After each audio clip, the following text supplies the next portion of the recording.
Okay, so we have created a rain garden. It's December now, so in spring we're gonna plant like 60-70 plants here, like one which are good in water and then some others here for pollinators. And the reason why we did it, we actually have to do some water management. So you see the water will come out here.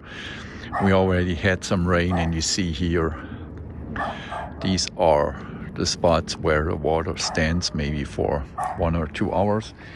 And the water actually comes from two destinations. So one comes from here and goes all the way like underground here.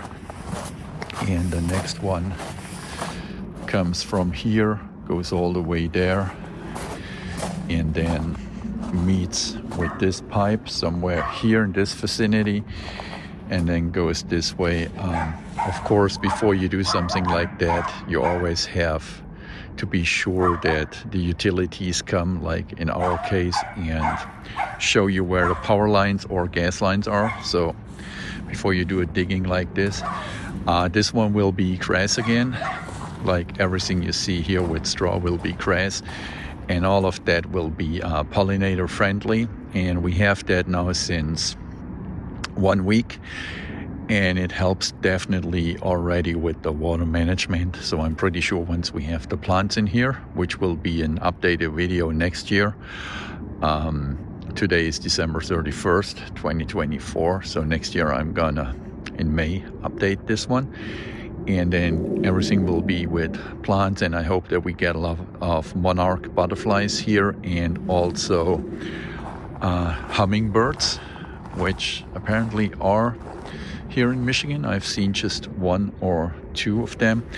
You see also here are these flags from the utility, and we have some boulders here, so it looks a little bit, well, not so boring. And it helps with the water management. Before, all the water drained here to the gravel driveway, and we had a lot of puddles of water standing here. And since we have this rain garden, it's way better. And you see it's quite a big area. So if we have a lot of rain now coming from the roof, it's way better.